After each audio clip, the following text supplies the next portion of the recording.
వీరోచితంగా పోరాడి కన్నుమూసిన మురళీ నాయక్ గురించి ఎన్నో సందర్భాల్లో ఎన్నో రకరకాల విషయాలు మాట్లాడుకుంటూ వచ్చాం. ముఖ్యంగా అతడు ఒక తెలుగు వీర జవాన్ అవ్వడంతో అతడికి సంబంధించిన విషయం మన తెలుగు వాళ్ళమైన ప్రతి ఒక్కరిని పూర్తిగా కదిలించిన సంఘటన అని చెప్పాలి. 25 వయసులో మిగతా కుర్రాళ్ళ మాదిరిగా కాకుండా దేశానికి సేవ చేస్తూ దేశం కోసమే కన్నుమూయాలి అన్న గొప్ప ఆశయం అతనిది.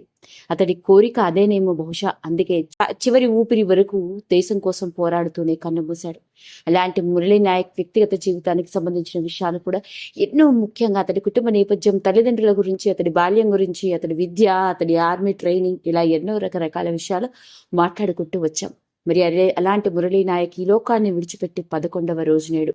ఇక 11వ రోజు అవ్వడంతో తన కొడుకు కర్మ కార్యక్రమాలన్నింటినీ మురళీ నాయక్ తండ్రి శ్రీరామ్ నాయక్ మరియు తల్లి జ్యోతిబాయి, ఇతర కుటుంబ సభ్యులు మరియు బంధువులు, స్నేహితులు అందరూ మురళీ నాయక్ సొంత ఊర్లోనే, ముఖ్యంగా తన సొంత పొలంలోనే చివరి కార్యక్రమాలు జరిపించారు. ఇక అక్కడే అతనికి దగ్గరుండి ఓ సమాధిని కూడా కట్టించి కొడుకుకి ఇష్టమైనవన్నీ వండి పెట్టి తల్లిదండ్రులు ఇద్దరు కలిసి కొడుకు ఆత్మకి శాంతి కలగాలని కోరుకుంటూ ఈ రోజు చివరి కార్యక్రమాల్ని వాళ్ల పద్ధతుల్లో జరిపించడం జరిగింది.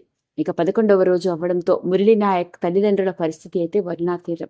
తన కొడుకు ఆత్మకి శాంతి కలగాలని కోరుకుంటూ కొడుక్కి ఎంతో ఇష్టమైనవన్నీ చేసి పెట్టిందట మురళీ నాయక్ తల్లి. అంతేకాదు, కొడుకు వచ్చి వీటన్నిటిని ఏదైనా రూపంలో వచ్చి తింటాడని వాళ్ళ నమ్మకం.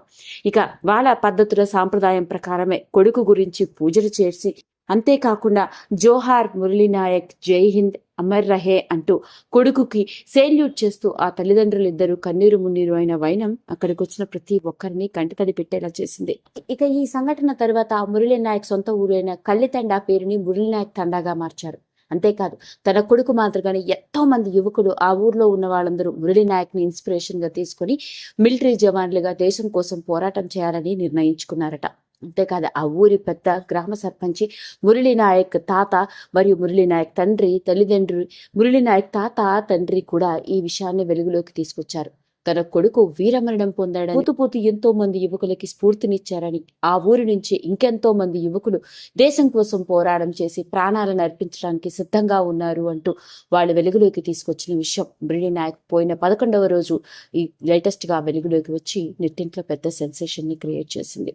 ఏది ఏమైనప్పటికీ వీర జవాన్ గా కన్నుమూసిన మురళీ నాయక్ ఆత్మకి పరిపూర్ణమైన శాంతి కలగాలని మనందరం కూడా మనస్ఫూర్తిగా ఆ దేవుడిని వేడుకుందాం. ఈ వీడియో కనుక మీకు నచ్చినట్లయితే లైక్ చేయండి, షేర్ చేయండి, సబ్స్క్రైబ్ చేసుకోండి. మరిన్ని వీడియోస్ కోసం పక్కనే ఉన్న బెల్ ఐకాన్ని నొక్కడం మాత్రం మర్చిపోకండి.